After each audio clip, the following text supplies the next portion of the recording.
Meu nome é Fonda Juerger. Eu tenho 42 anos. Na manhã em que eu perdi meu emprego, a primeira coisa que eu fiz foi ligar para minha família. Minha mãe disse 4 palavras: a gente vai resolver. Ela falou isso de forma seca, como se fosse previsão do tempo.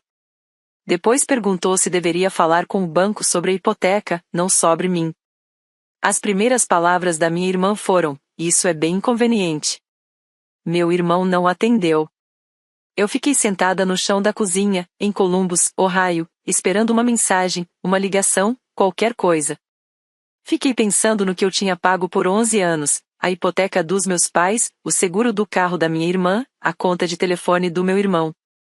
$2.800 por mês, durante 132 meses seguidos. Mais de $369 mil. E quando eu precisei da minha família pela primeira vez, eu recebi 94 dias de silêncio. Nenhuma ligação.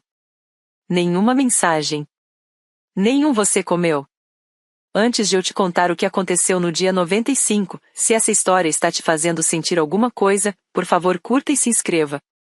Deixe um comentário dizendo de onde você está assistindo e que horas são aí. Eu quero saber. Agora, deixe eu voltar ao começo de tudo. Glenbrook, Ohio é aquele tipo de cidade onde todo mundo sabe o ano em que seus pais se formaram na escola da Route 7. Tem pouco mais de 8 mil habitantes. 2 semáforos, um supermercado. O Target mais perto fica a 40 minutos. Eu cresci em uma casa azul no fim da Maple Creek Road. Meus pais, Dennis e Carol, tinham uma vida que parecia estável por fora. Meu pai trabalhava na manutenção de uma fábrica de papel por 23 anos. Minha mãe trabalhava na recepção de uma clínica dentária 3 dias por semana. Eles tinham a casa própria. Tinham dinheiro guardado de verdade. Aí em 2008, meu pai machucou as costas. Uma prateleira de um depósito caiu durante uma rotina de trabalho. Ele fez cirurgia, depois outra. A fábrica o demitiu 6 meses depois. A aposentadoria por invalidez dele ficou em cerca de 40% do salário anterior. A poupança começou a diminuir. Eu tinha 26 anos naquela época, morando em Columbus, trabalhando com dados e análise em uma empresa de logística, fazendo longas jornadas e construindo algo que parecia um futuro. Quando eu fiz 31 anos, eu passei a ganhar 6 dígitos. Fui a primeira pessoa da minha família a chegar nisso. Minha mãe me ligou naquela noite. Eu lembro exatamente onde eu estava, em pé na cozinha, comendo comida de pote. Você pode ajudar a gente um pouco, ela disse. Só por um tempo, até as coisas se estabilizarem. Eu disse sim. Claro que eu disse sim. Eles eram meus pais. As costas do meu pai nunca voltaram ao normal. A hipoteca tinha vencimento todo dia 1º do mês. Eu tinha dinheiro. Eu disse sim. E todo dia 1º virou um tipo diferente de dia pelos 11 anos seguintes. Vou te dar os números, porque os números importam.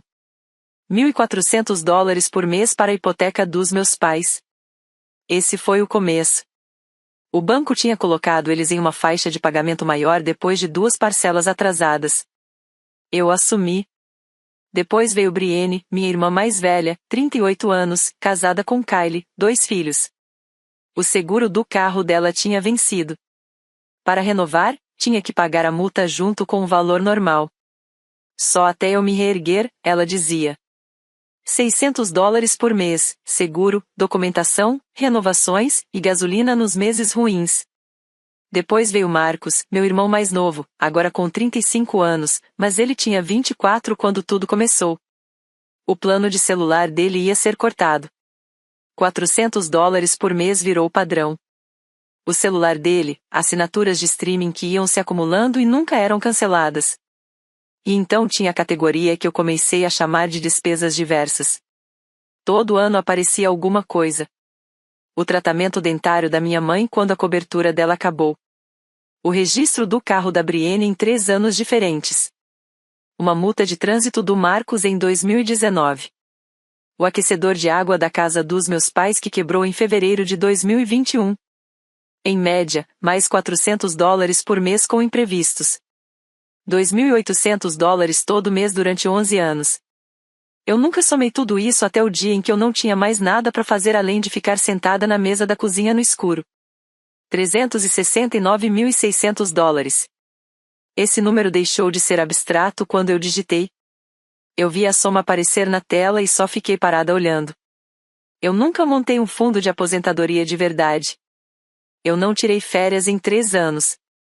Mas todo dia 1º do mês o dinheiro saía da minha conta. Em 11 anos, isso nunca falhou uma única vez. Eu quero ser honesta sobre uma coisa, eu não estou contando essa história como alguém que não teve nenhuma responsabilidade no que aconteceu. Eu poderia ter feito perguntas.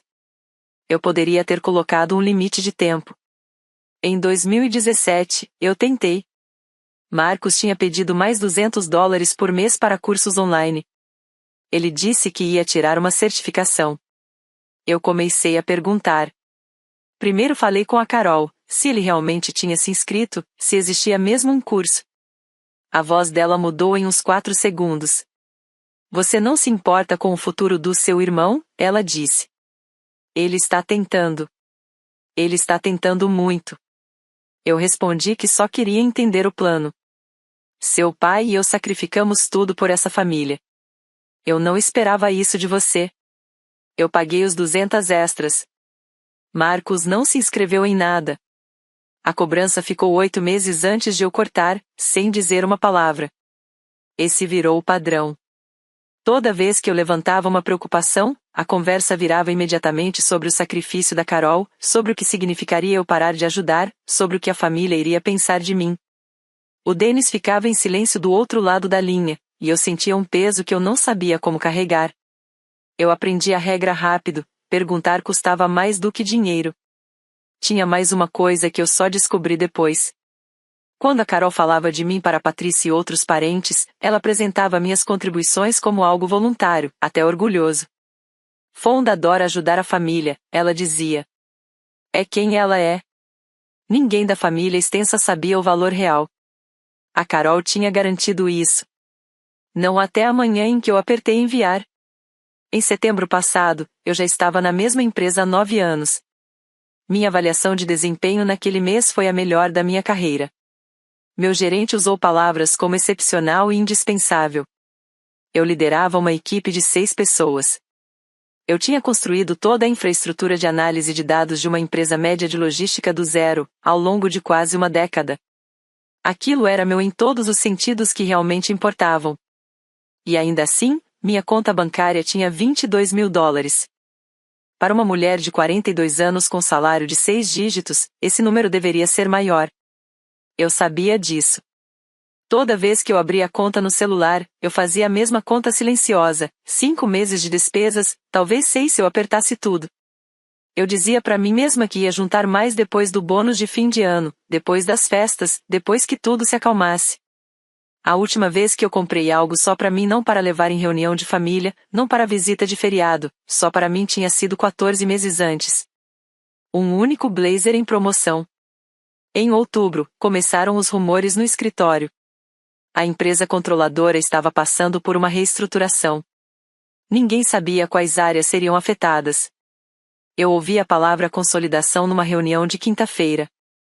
Na semana seguinte, houve redução de equipe no corredor perto do RH, daquele jeito que as pessoas falam quando não querem que ninguém entenda, mas todo mundo entende.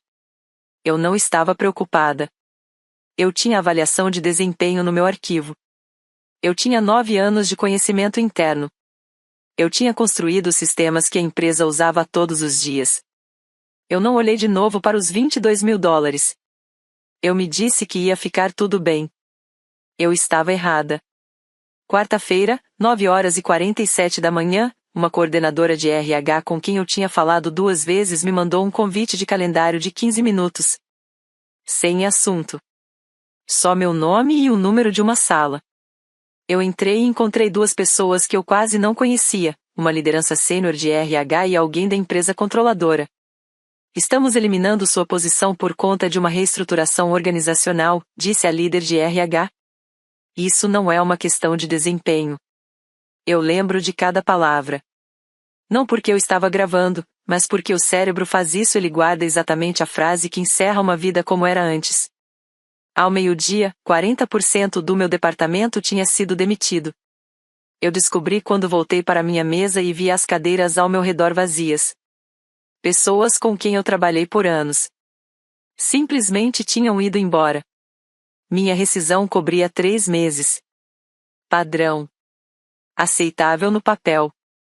Exceto que $2.800 continuariam saindo da minha conta automaticamente no primeiro dia do mês seguinte, como sempre aconteceu por 11 anos.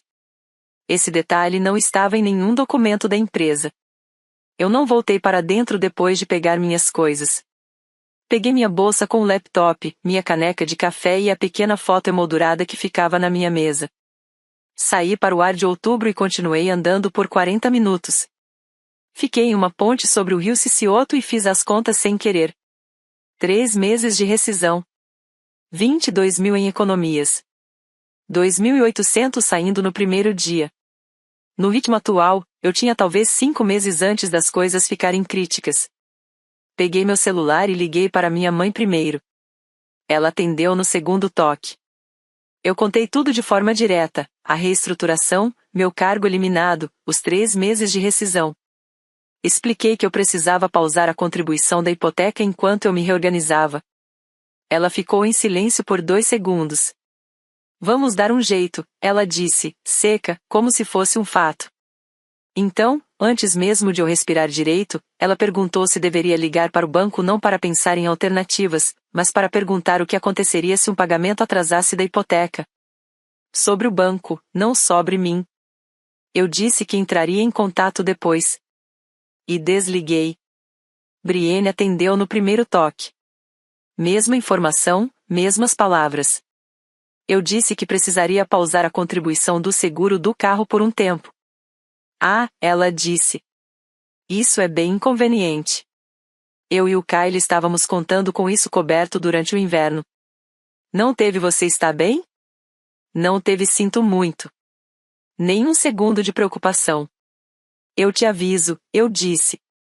Depois veio Marcos. O telefone tocou 4 vezes. Caiu na caixa postal. Eu deixei uma mensagem. Curta, calma. Expliquei o que tinha acontecido e disse que precisaria pausar os pagamentos do celular e das assinaturas. Disse que entraria em contato depois. Ele nunca retornou a ligação. Eu me sentei na calçada, 2 quarteirões do meu prédio. O concreto estava frio atravessando minha calça. Eu não estava chorando. Eu estava pensando nas 3 ligações e no fato de que, em nenhuma delas, ninguém tinha perguntado se eu estava bem. Ninguém. Cheguei em casa e sentei na mesa da cozinha. Escrevi uma mensagem para os 3. Curta. Vou avisar quando tiver mais clareza. Preciso de algumas semanas. Enviei. Depois fiquei olhando a tela. 48 horas passaram. Nenhuma resposta. Nenhuma ligação.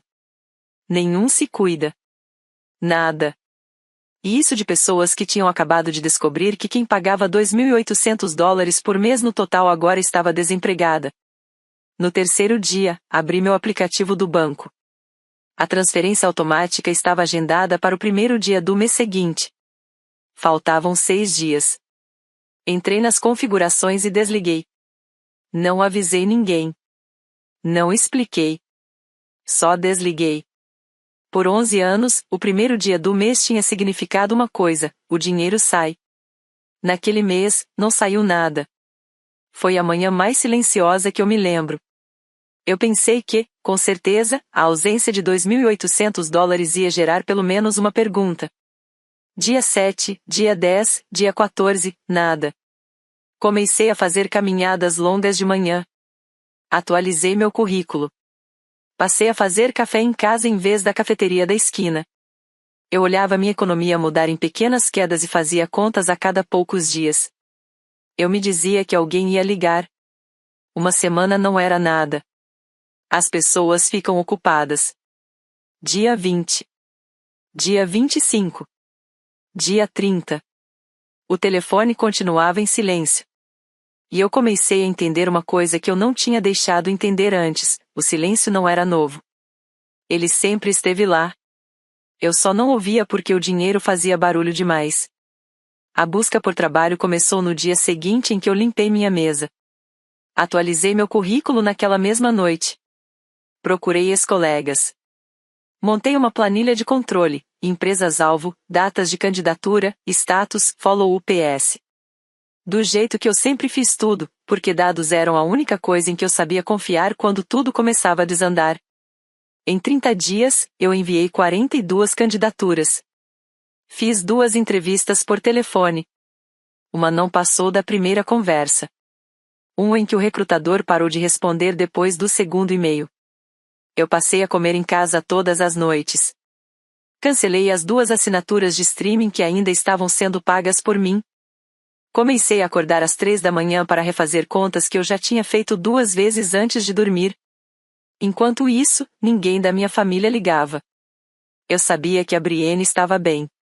Tecnicamente, ela postou um story no Instagram no dia 22, uma mesa de restaurante, velas, a mão do Kyle no enquadramento, e a legenda noite de encontro.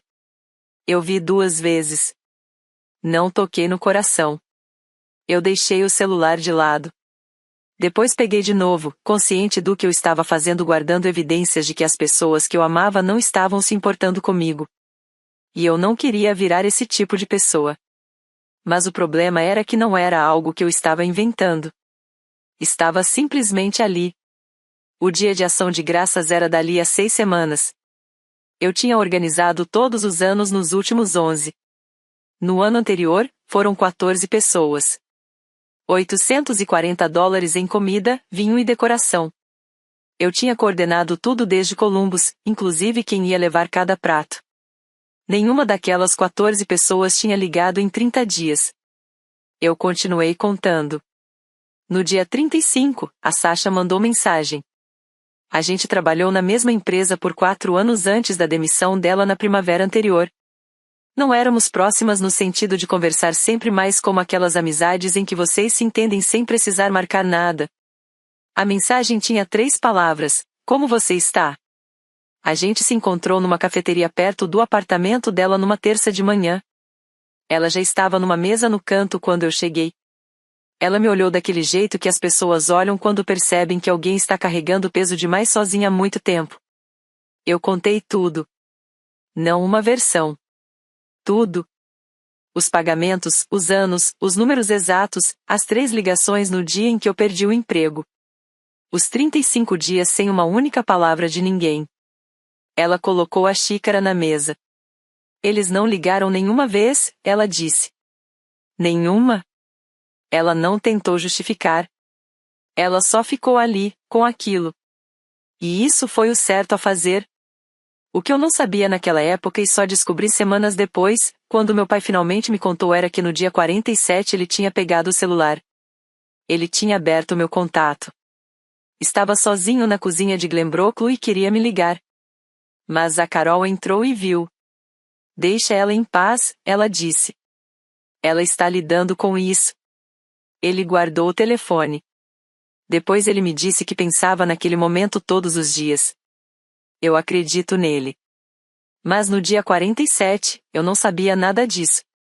Eu só sabia que ninguém estava ligando e que eu estava ficando sem formas de explicar isso de maneira gentil. No dia 61, minhas economias tinham $8.200. Eu conferi 3 vezes. Eram menos de 2 meses de despesas reais.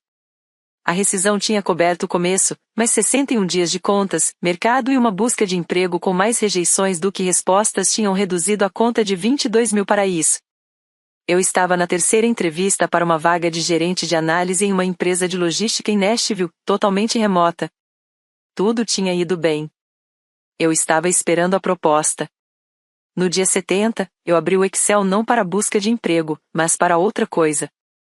Eu nem sei exatamente o que me fez fazer isso naquela noite específica. Acho que eu estava cansada de fazer contas na cabeça sem nunca ver tudo claramente escrito. Comecei a digitar datas, valores em dólar, nomes na coluna de destinatários. Eu cheguei em 2013, o primeiro ano completo de pagamentos. O total daquele ano sozinho, $33.600. Somei 2014. Mesmo valor. Depois 2015. Quando cheguei em 2018, eu já não estava respirando normal. Não por raiva, mas pela dimensão vertical daquilo. 11 anos de lealdade mensal transformados em uma coluna de números na tela consistentes, silenciosos e completamente invisíveis até aquele momento. Eu salvei o arquivo. Fechei o notebook. Eu ainda não sabia o que faria com aquilo. Na verdade, eu nem tinha decidido conscientemente fazer nada. Mas alguma coisa tinha mudado no ato de construir aquilo. Um tipo de mudança que não volta mais. 80 dias. Quero que você pense nisso por um segundo. 80 dias. E eu não tinha ouvido a voz da minha mãe, da minha irmã ou do meu irmão. Nenhuma vez. Eu estava sentada na mesa da cozinha, montando uma planilha, vendo minhas economias caírem, me perguntando se eu tinha imaginado 11 anos de pagamentos. Se você já foi a pessoa que segurou tudo, e depois sentiu todo mundo ficar em silêncio no momento em que você não conseguiu mais, se inscreva agora, porque o que eu fiz depois não foi dramático. Não foi alto. Mas mudou tudo. Eu volto já com o resto da história. A proposta chegou no dia 91. Gerente de análise, totalmente remoto, em uma empresa média de logística em Nashville. Salário base, $128 mil por ano mais do que eu estava ganhando no emprego que perdi. Eu li a carta 2 vezes. Depois assinei e devolvi no mesmo dia. Não liguei para ninguém. Não mandei mensagem para minha família. Por 11 anos, cada boa notícia, promoções, aumentos, oportunidade sempre fez a primeira parada em Glenbrook antes de qualquer outro lugar. Dessa vez, eu segurei aquilo em silêncio, só para mim, por um dia inteiro antes de contar para Sasha. Ela disse, eu sabia. No dia 94, eu estava na mesa da cozinha antes do nascer do sol. A janela mostrava só uma borda cinza onde a luz ainda ia aparecer. Eu peguei meu celular. O nome da minha mãe estava no topo dos contatos, no mesmo lugar há 20 anos. Eu não liguei. Por 94 dias, eu tinha esperado aquele número aparecer na tela não para falar de dinheiro, só para alguém perguntar como eu estava, se eu estava dormindo, se eu tinha comido direito. Isso nunca aconteceu. Eu coloquei o celular virado para baixo na mesa. Abri o notebook. O arquivo do Excel ainda estava lá, exatamente onde eu tinha deixado 3 semanas antes. Eu tinha um novo emprego. Uma renda começando em menos de 2 semanas. E uma decisão para tomar que não tinha mais nada a ver com isso. Abri o arquivo. Fui até a última linha. Rodei a fórmula de soma mais uma vez. $369.600. Então eu comecei a construir a 4ª coluna. Levei 3 dias para deixar tudo completo. Voltei 3 anos nos extratos bancários pelo aplicativo e depois baixei os PDFs dos anos anteriores. O banco guardava registros mais antigos do que a maioria das pessoas imagina. Cada transferência estava lá, data, valor e o que eu tinha escrito no campo de observação. Eu montei o arquivo com 4 colunas, data, destinatário, valor e motivo. A coluna motivo foi a que mais me custou ler de novo, não porque eu tinha mudado alguma coisa. Eu não tinha. Eu só copiei exatamente as palavras que cada pessoa usava quando pedia. Mãe e pai, pagamento da hipoteca. Brienne, renovação do seguro do carro. Marcos, plano de celular mensal. Brienne, registro do carro vencido, 3ª ocorrência. Marcos, multa de trânsito 2019. Mãe, procedimento dentário, falha de cobertura. Foram 132 linhas só de transferências mensais fixas. Mais 47 linhas de valores irregulares, emergências, buracos, consertos únicos que, aos poucos, viraram coisas recorrentes. A fórmula de soma rodou. A célula mostrou $369.600. Eu fiquei olhando aquilo por um longo tempo. E pensei no que esse número teria significado se tivesse sido usado de outra forma, uma aposentadoria totalmente financiada, uma casa própria, uma reserva que teria transformado a demissão de outubro em um trimestre difícil, não em uma crise quase total. Depois eu pensei na Patrice. A irmã mais nova da minha mãe, que sempre aparecia nos encontros de família e sempre encontrava um jeito de me fazer sentir uma pessoa, não uma função. Ela tinha me dito algo no Natal do ano anterior. Sua mãe diz que você gosta de ajudar a família, a Patrice falou. Ela diz que você é assim mesmo. Eu sorri, concordei e não disse nada. Na época, eu não sabia o que responder. Agora eu sabia. Passei uma noite decidindo o que fazer com o arquivo, não se eu ia fazer algo. Essa parte já tinha sido decidida em algum lugar entre o dia 70 e o dia 94. A questão agora era, quem deveria receber aquilo, e de que forma? Eu não ia postar publicamente. Nem em rede social, nem em fórum. Representar raiva para estranhos não era algo que me interessava. Isso é outra coisa completamente diferente de dizer a verdade. Eu fiz uma lista de nomes, pessoas da família extensa que tinham recebido uma versão específica daquela história por anos. Patrice que acreditava que eu ajudava porque era da minha natureza. Tio Raymond, irmão mais velho do meu pai, aposentado, um homem que não gostava de surpresas, que tinha sentado na minha mesa de tanque de vinho por mais de 2 décadas e provavelmente tinha ouvido a versão da Carol tantas vezes que achava que aquilo era a história completa. Mais alguns. Pessoas que me viam como alguém que dava sem pensar 2 vezes e se sentia bem com isso, porque essa era a única versão que elas tinham recebido. Elas não tinham motivo para pensar diferente. A Carol nunca tinha dado nenhum. Minha família direta, mãe, pai, Brienne, Marcos também receberia. Eu não escrevi assunto nenhum. Anexei o arquivo e dei o nome, family_support_203_2024.xlsx. Digitei cada e-mail manualmente, como se fosse um documento de trabalho. Eu precisava ir direto nas pessoas certas. Não escrevi nada no corpo do e-mail. Nenhuma palavra. Nenhuma explicação. Nenhuma acusação. Nenhum contexto. A planilha já carregava o próprio argumento. Ela falava sozinha de forma silenciosa, precisa, sem emoção. E esse era o ponto. Eu olhei para os 9 endereços no campo de destinatários. Levei o cursor até o botão de enviar. Não o enviei naquela noite. Fui dormir. Eu queria ter certeza de manhã. Enviei às 7h14 de uma segunda-feira. Depois fiz café, coloquei na caneca azul que eu tinha desde a faculdade e fiquei na janela da cozinha vendo a rua acordar. Um passeador de cachorro. Uma mulher com um carrinho de bebê.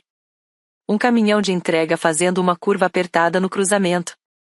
Eu tinha um novo trabalho começando em 12 dias. Meu primeiro dia seria no primeiro dia do próximo mês, exatamente a mesma data que, por 11 anos, tinha sido o dia mais pesado do meu calendário. Agora ia significar outra coisa completamente diferente. Às 7h50 eu me troquei para a roupa de trabalho. Um hábito que eu mantinha mesmo trabalhando de casa, porque ajudava a pensar. Às 7h59 eu entrei no portal de onboarding da nova empresa e comecei a checklist, treinamento de segurança, benefícios, acessos de sistema. Meu celular estava virado para cima no canto da mesa. Eu não olhei. Teve um tempo, na verdade, a maior parte da minha vida adulta, em que eu teria feito tudo diferente. Eu teria reescrito mensagens, criado respostas antecipadas, monitorado sinais, ensaiado reações possíveis. Tentado controlar o desfecho antes dele me controlar. Naquela manhã, eu só preenchi formulários. Li a documentação de governança de dados da empresa. Anotei 3 perguntas para fazer no meu primeiro dia com meu novo gerente. As folhas da árvore na janela estavam em laranja escuro e dourado. Novembro estava a 4 dias de distância. O telefone ficou virado para baixo. Às 9h03 ele tocou. Era o número da minha mãe. Eu estava no meio de um PDF sobre política de governança de dados. Deixei cair na caixa postal. Às 9h17, Brienne ligou. Eu não atendi também. Às 9h45, minha mãe ligou de novo. Às 9h50 ela deixou um recado. Eu ouvi durante uma pausa entre os treinamentos de onboarding. A voz dela estava firme, curta. Não parecia alguém ferida. Parecia alguém que tinha sido pega de surpresa. Fonda, eu não sei o que você acha que está fazendo, mas isso não está certo. Você precisa me ligar agora. Verifiquei a duração, 23 segundos. Em 94 dias, ela tinha conseguido 0. Eu coloquei o telefone de volta na mesa e voltei para o material de onboarding. Às 10h02, Carol tentou falar com a Patrícia. Eu sei da linha do tempo porque a Patrícia me contou depois, com detalhes cuidadosos.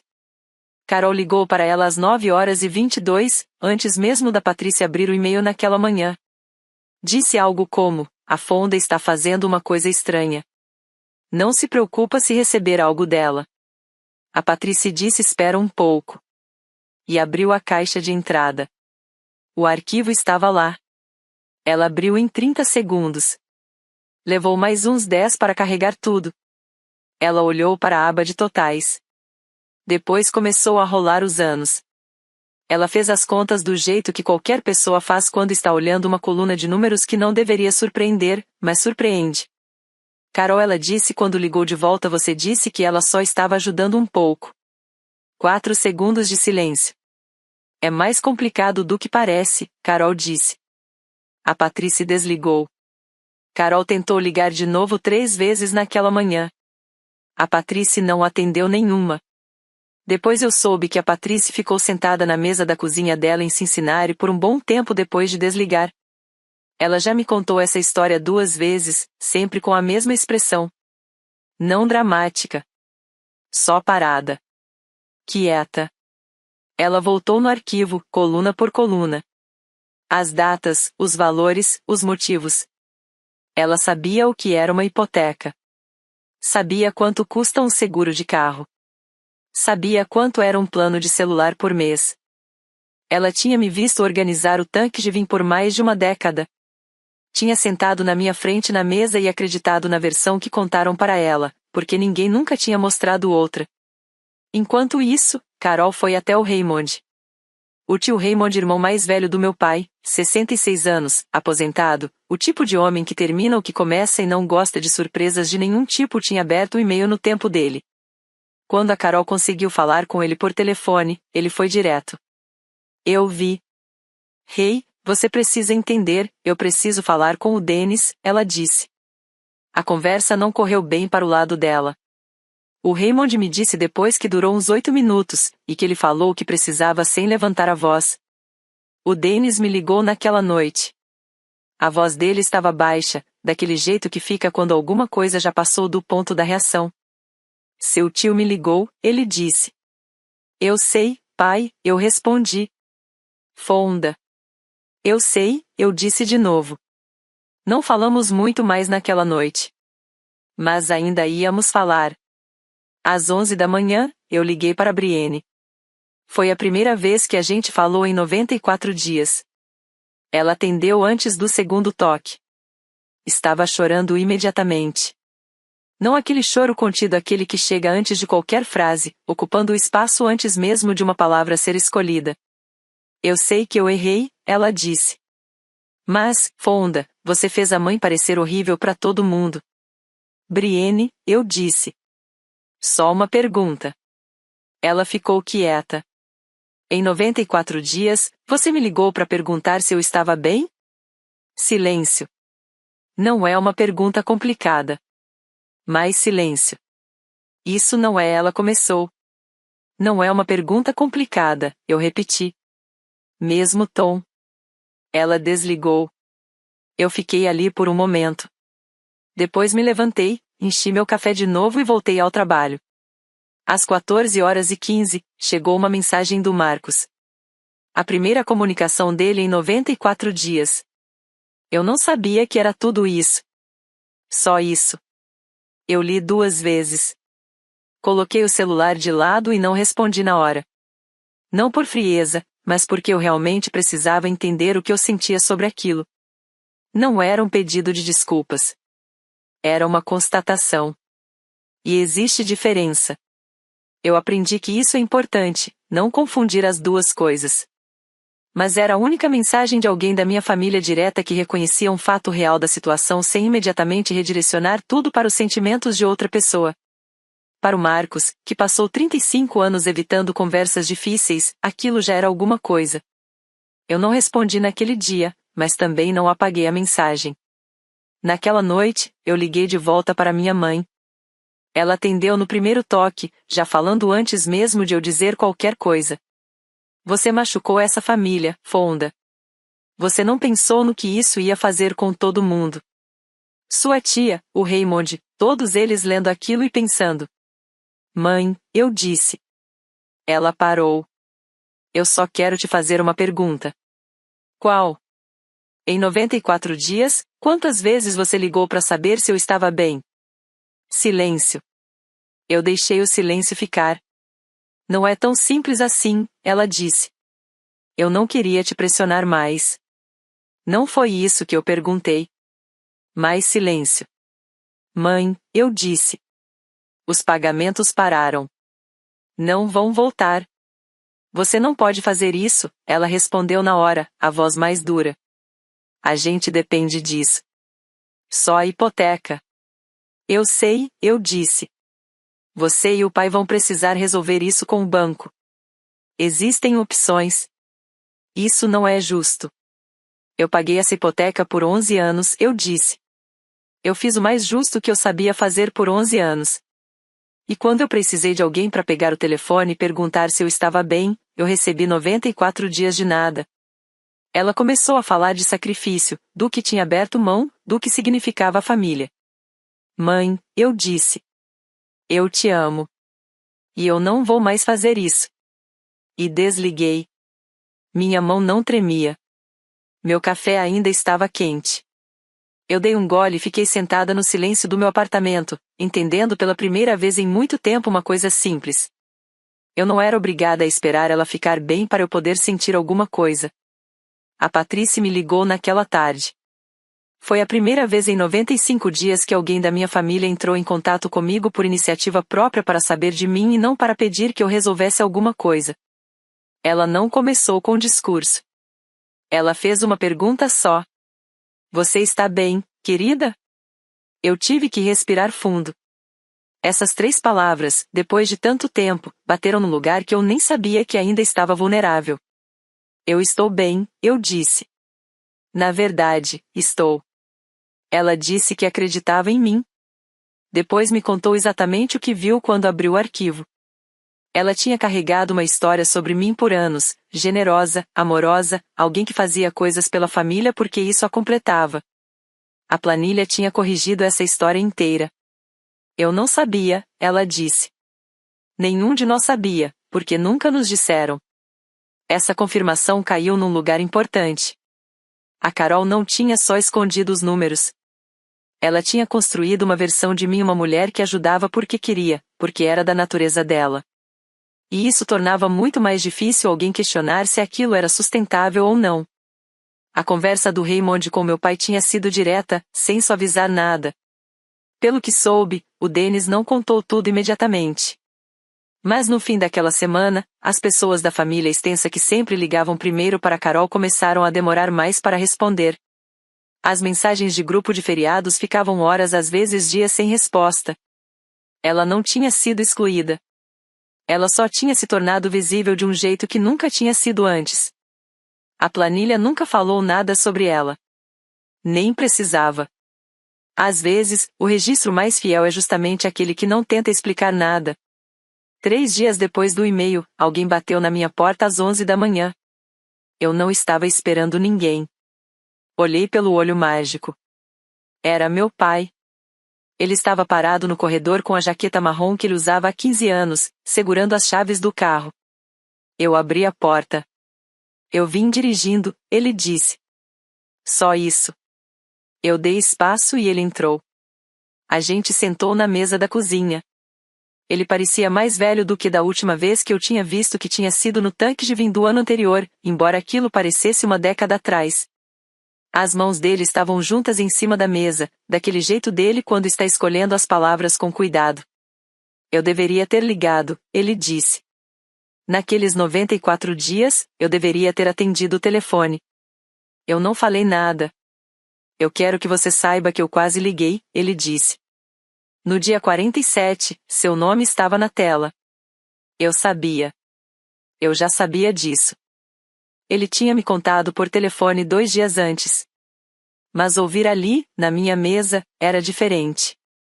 Sua mãe disse para te deixar em paz, e eu obedeci. Eu penso nisso todos os dias desde então. Pai, eu disse. Eu sei. Eu não estou aqui para me justificar, ele disse. Eu só preciso perguntar uma coisa. Ele parou, respirou. Eu preciso saber se ainda existe alguma coisa entre a gente. Existe, eu disse. Ainda existe alguma coisa. Ele assentiu uma vez. A gente ficou naquela cozinha por 2 horas. Falamos de coisas que não tinham nada a ver com dinheiro, às costas dele, como semanas boas e ruins ainda se alternavam sem aviso, a árvore de bordo no quintal que finalmente tinha caído na primavera passada. Quando ele foi embora, eu fiquei vendo ele caminhar até o carro. Depois entrei de volta em casa e, pela primeira vez em meses, eu deixei eu mesma chorar. O tanque de vinho estava há 3 semanas quando o e-mail foi enviado. Todo ano a sequência era a mesma. Eu mandava uma mensagem no grupo da família em meados de outubro. Confirmava a data e lugar, geralmente a casa dos meus pais em Glenbrook, porque cabia todo mundo. Perguntava quem ia levar o quê. Eu encomendava o peru, comprava vinho, pão e tortas, ia um dia antes para preparar tudo, ficava até tarde. No final, meu cartão geralmente dava algo entre $700 e $900. Dessa vez, eu não mandei nada. Não cancelei nada. Não anunciei mudança nenhuma. Eu simplesmente não iniciei. E fiquei observando o grupo. O mesmo grupo onde, em 94 dias, nenhuma mensagem tinha aparecido perguntando se eu estava bem. Ninguém mandou vai ter tanque de vinho? Ninguém perguntou qual é o plano. Ninguém começou a conversa. A Carol esperou eu falar primeiro. Eu sei disso porque a Patrícia me contou depois. Ela tinha certeza de que eu ia mandar a mensagem de sempre em algum momento. A Brienne esperou a Carol falar algo antes.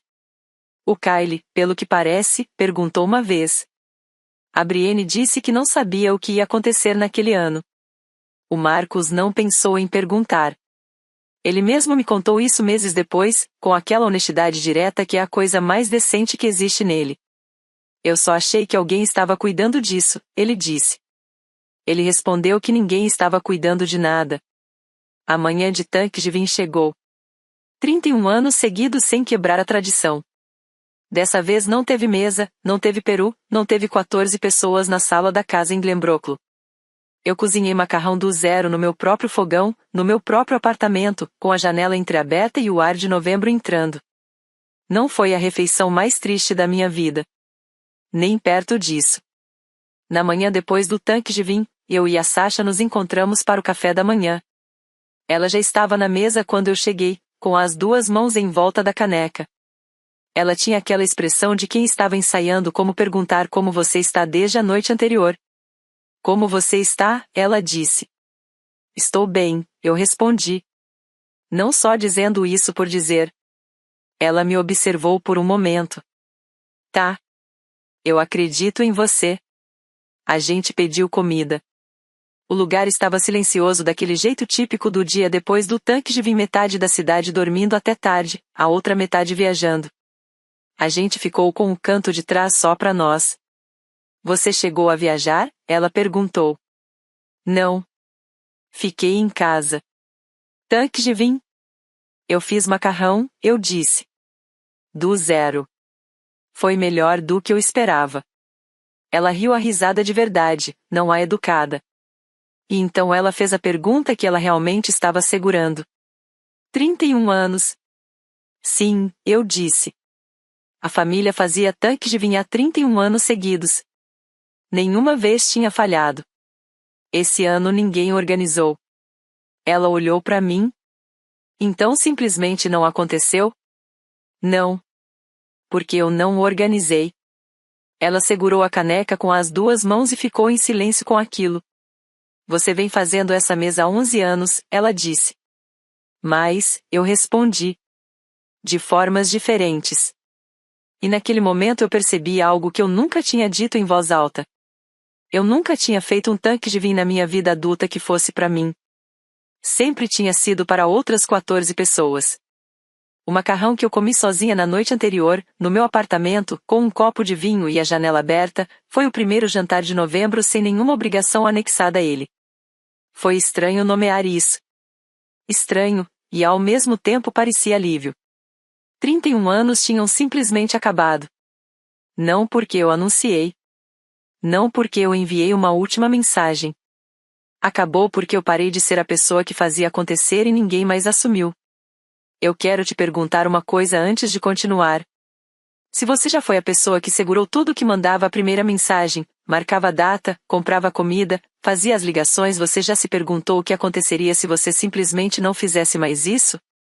Deixa isso nos comentários.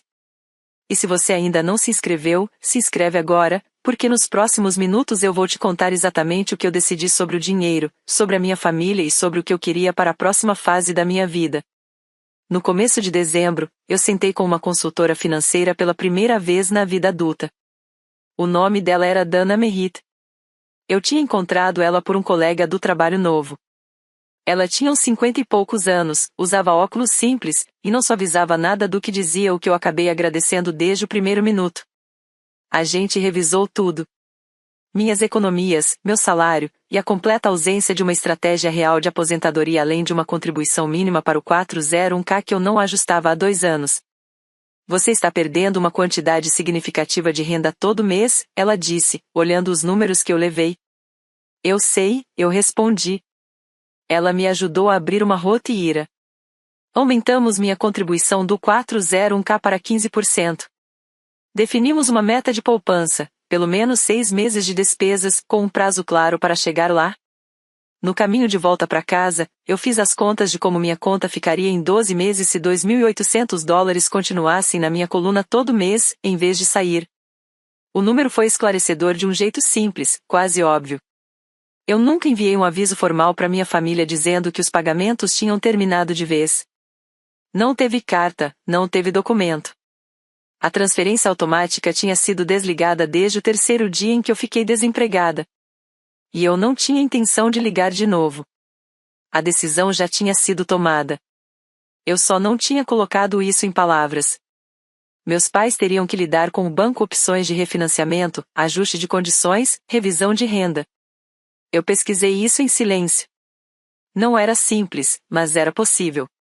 Eu passei 11 anos resolvendo problemas que eram de outras pessoas. Esse agora era deles. 2 semanas depois, em dezembro, chegou um e-mail da Brienne. Era longo, mais de 500 palavras, eu sei porque contei, vício de trabalho. Ela falava sobre estar arrependida, sobre não ter entendido o peso do que eu carregava, sobre querer reconstruir a relação entre nós. Ela usou a palavra reconstruir 2 vezes. Disse que esperava que eu soubesse que ela me amava. Eu li com cuidado. Depois li de novo. Ela não estava errada em tudo. O pedido de desculpas era real, ou tão real quanto ela conseguia naquele momento. Ela realmente não tinha entendido o quadro completo. Eu acredito que ela me amava de um jeito limitado, meio descuidado, aquele tipo de amor que existe enquanto não custa nada. Ainda é amor, só não é o tipo que se sustenta quando começa a ter preço. Mas eu reparei no que não estava ali. Nenhuma menção aos 94 dias. Nenhum reconhecimento de que a primeira reação dela quando eu perdi o emprego foi falar do próprio incômodo. Nenhuma consciência de que não era só dinheiro, era o silêncio depois dele. Eu respondi no mesmo dia. Brienne, eu ouvi você. Eu preciso de tempo. Vou entrar em contato quando estiver pronta. Ela respondeu em menos de 1 hora. Quanto tempo? Eu não respondi. Porque eu realmente não sabia. E porque eu tinha passado 11 anos cuidando do conforto de todo mundo no tempo deles. Agora, o limite não era um muro. Era uma porta. E, pela primeira vez na minha vida adulta, eu era quem decidia quando ela abria e para quem e em quais condições. Eu ainda estava aprendendo como isso funcionava. E parecia algo que eu deveria ter feito muito antes. Por volta do meio de dezembro, o Marcos ligou. Eu atendi. A gente não se falava desde o meu último recado de voz, mais de 90 dias antes. Teve um silêncio longo depois do alô. É aquele tipo de silêncio que acontece quando alguém ensaiou o que ia dizer, mas perde tudo na hora em que a ligação realmente começa. Eu não sei o que dizer, ele falou finalmente. Você não precisa dizer muita coisa, eu respondi. Eu não tinha noção, ele disse. Do valor. Eu sabia que você ajudava. Não sabia quanto. Eu sei, eu disse. Isso não é desculpa, ele completou.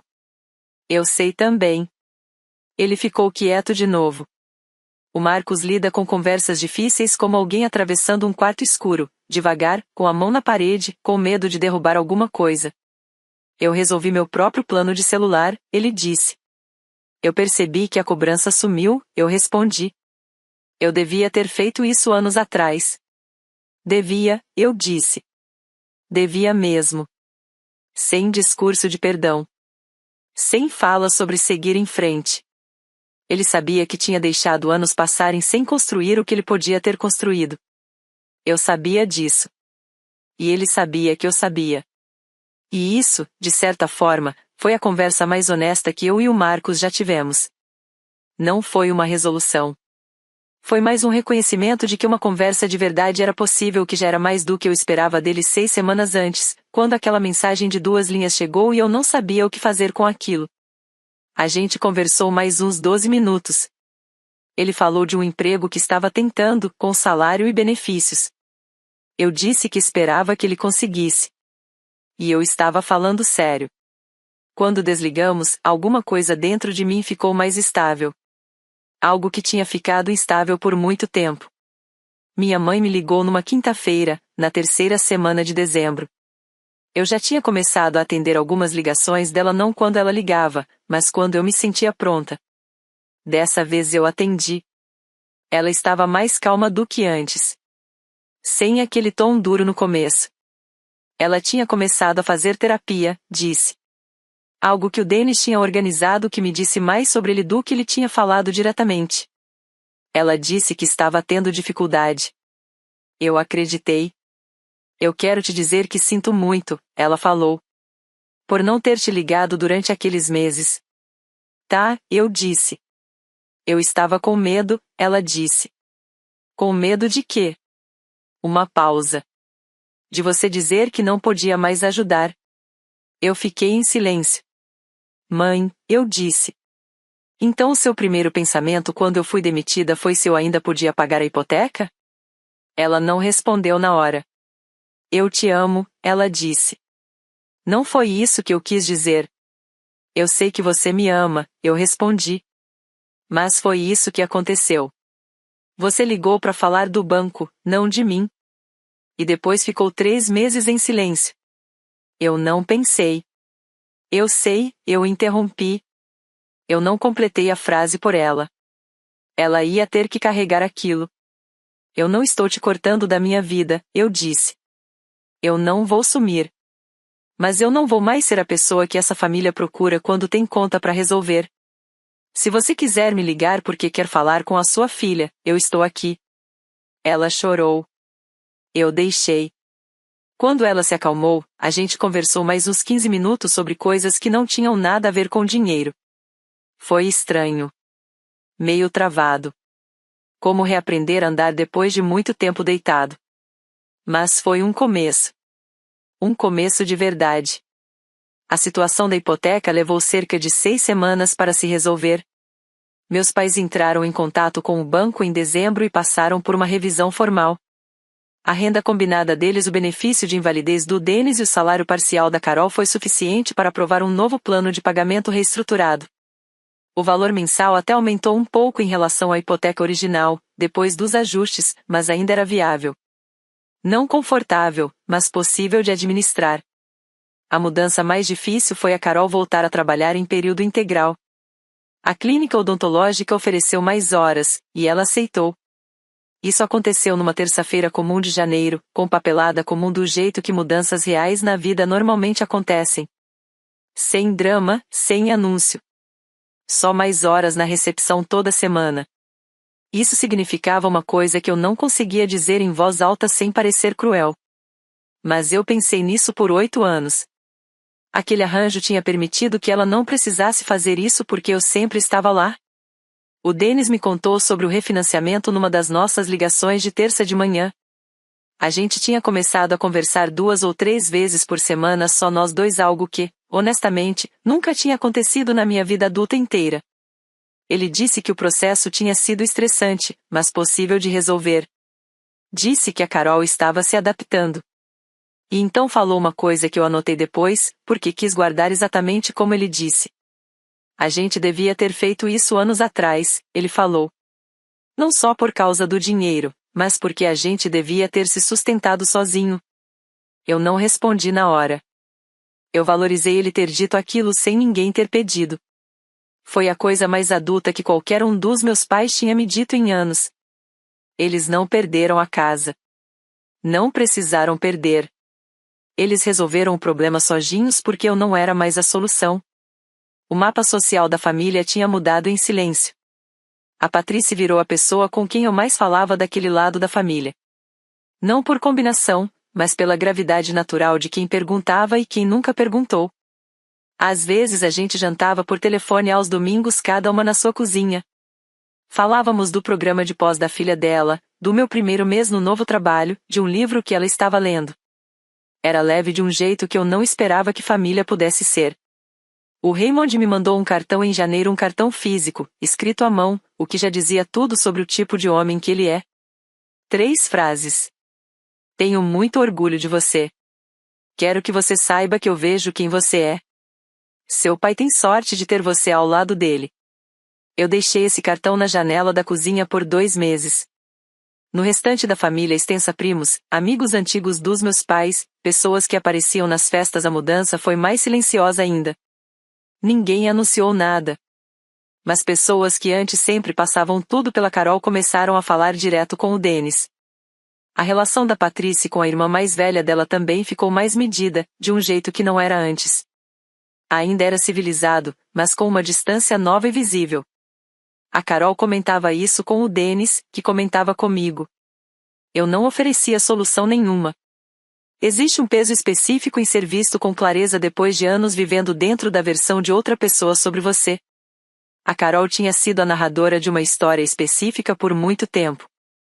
Quando o documento principal apareceu, um arquivo simples, com datas, valores e nenhum comentário emocional, as pessoas fizeram suas próprias conclusões.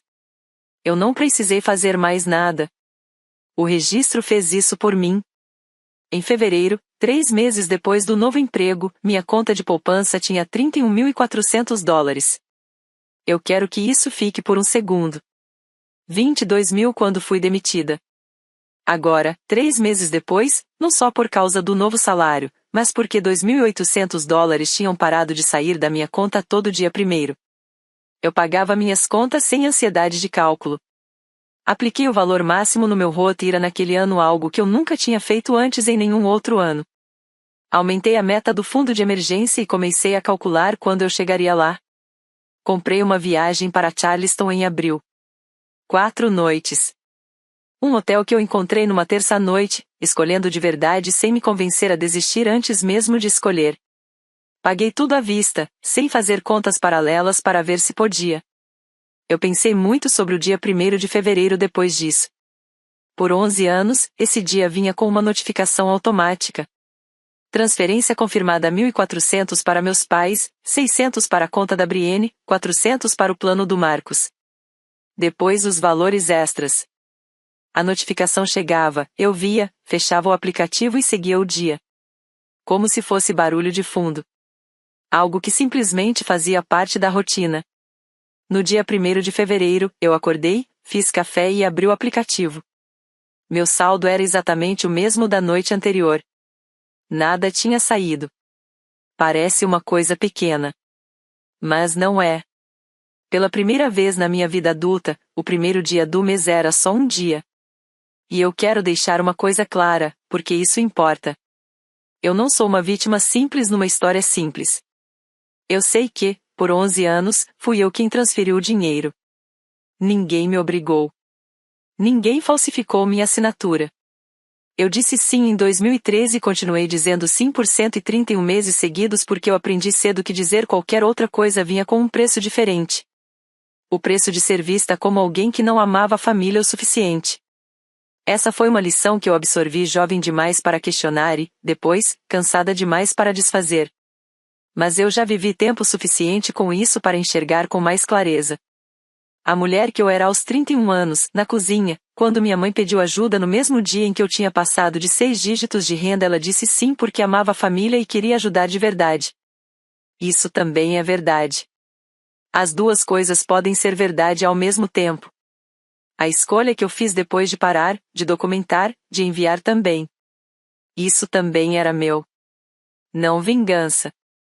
Eu nunca gostei dessa palavra para o que eu fiz. A planilha não foi feita para punir ninguém. Foi feita para corrigir um registro que tinha ficado silenciosamente errado por uma década. Eu contei isso para Sasha num jantar em fevereiro. Eu disse que não me sentia uma heroína. Ela respondeu, isso é exatamente o que você deveria sentir. Alguém que parou de fazer algo que estava te machucando. Eu pensei muito nisso depois. O objetivo nunca foi ninguém se machucar. O objetivo era a história ficar correta. Na primavera, o formato das coisas tinha mudado. Não resolvido. Não consertado. Só diferente. E, honestamente, diferente de um jeito que eu não teria previsto 6 meses antes. O Dennis e eu tínhamos uma ligação fixa nas terças de manhã. Ele começou a fazer palavras cruzadas, o que virou assunto neutro e até agradável entre nós. Ele me perguntava capitais de estados pouco conhecidos e músicas dos anos 80. Eu era melhor na segunda parte. O Marcos conseguiu emprego. Tempo integral, benefícios, e um plano de aposentadoria com contribuição da empresa que ele disse que ia usar. Ele mandou mensagem quando recebeu a oferta. 2 frases. Eu respondi com 2 frases. A gente ainda não é próximo do jeito que talvez um dia seja, mas a distância entre nós agora é honesta e isso é melhor do que uma distância que finge ser outra coisa. Eu e a Brienne tivemos uma ligação em março, 45 minutos. Ela chorou 2 vezes. Eu não chorei. Nada se resolveu naquela chamada e eu também não tentei resolver. Ela processa devagar. Eu preciso de evidência antes de ajustar expectativas. As duas estamos trabalhando com o que temos. Eu e a Carol falamos aos domingos à tarde. Menos do que antes. Mais do que eu esperava. Ela pergunta primeiro do trabalho, depois do apartamento, depois se eu estou me alimentando bem. O dinheiro nunca entra na conversa. Eu acho que ela está aprendendo, aos poucos, que a versão de mim que fazia pagamentos e a versão de mim que é filha dela são a mesma pessoa, mas que ela só tem acesso a uma delas por vez. Eu penso muito nessa diferença. É um tipo silencioso de progresso. Um tipo que não anuncia nada. Um tipo que você só percebe quando olha para trás e vê o quanto a versão antiga das coisas já ficou longe. No começo de abril, eu escrevi uma coisa. Não para ninguém. Só para mim. Eu não tenho diário. Não sou do tipo que processa coisas escrevendo narrativas privadas. Eu funciono construindo estruturas, rodando números, vendo o que os dados mostram quando você organiza tudo direito. Mas naquela noite eu abri um documento em branco e escrevi uma frase e fiquei olhando para ela por um tempo. Eu passei 11 anos sendo banco. Estou passando este ano aprendendo a ser uma pessoa. A Patrícia virou família de um jeito escolhido que acabou sendo mais sólido do que coisas apenas herdadas. O Raymond mandou outro cartão em março, mais curto, poucas palavras, e um desenho pequeno de um cardeal, algo que na nossa família sempre foi associado à sorte. Eu coloquei ele no parapeito da janela junto com o primeiro.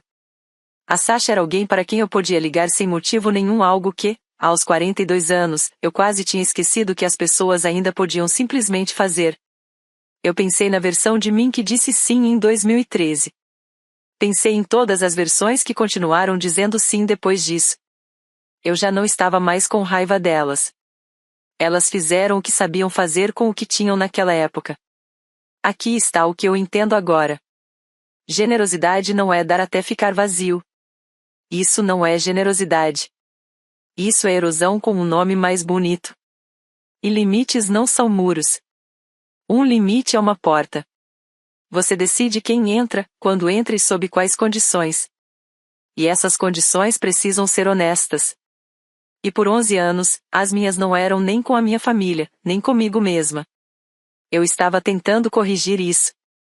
Finalmente, aos 42 anos, eu estava realmente tentando corrigir isso. No fim de abril, eu voei para Charleston. Assento na janela. Levei um livro. Não abri na primeira hora porque fiquei olhando a paisagem mudar lá embaixo.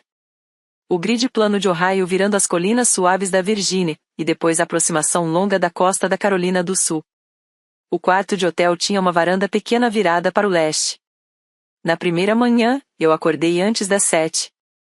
Fiz café na máquina do quarto e levei para fora, e fiquei vendo a luz nascer sobre o porto. Meu celular ficou lá dentro, em cima da mesa de cabeceira. Ele nem estava carregando porque eu tinha esquecido de conectar na tomada e eu só percebi uma hora depois. Eu fiquei naquela varanda pensando no primeiro dia de cada mês por 11 anos. Na notificação de transferência que chegava, e eu fechava sem nem realmente ler. Na forma como eu tinha construído minha vida financeira em torno de uma saída que nunca veio. Na forma como eu confundi lealdade com manutenção, como se amor fosse uma assinatura que você simplesmente renova para manter o serviço ativo. A Patrícia tinha me dito algo quando eu falei que ia viajar alguns dias. Ótimo, ela disse. Vai para um lugar onde você nunca foi. Não pense em ninguém daqui. Eu fiz exatamente isso ou quase. Na última manhã, eu sentei na varanda de novo com meu café e deixei o silêncio ser silêncio. O porto estava parado. A luz entrava num ângulo longo. E eu pensei na pergunta que eu quero deixar com você. Porque se você chegou até aqui nessa história, talvez tenha reconhecido alguma coisa nela. Talvez você tenha sido a pessoa que segurou tudo. A que organizou, financiou, apareceu, manteve tudo funcionando enquanto os outros apenas seguiam. Talvez tenha demorado muito até alguém perguntar se você estava bem. Então eu pergunto. Você já foi essa pessoa? E se foi, quem estava perguntando por você? Escreve nos comentários. Eu quero saber.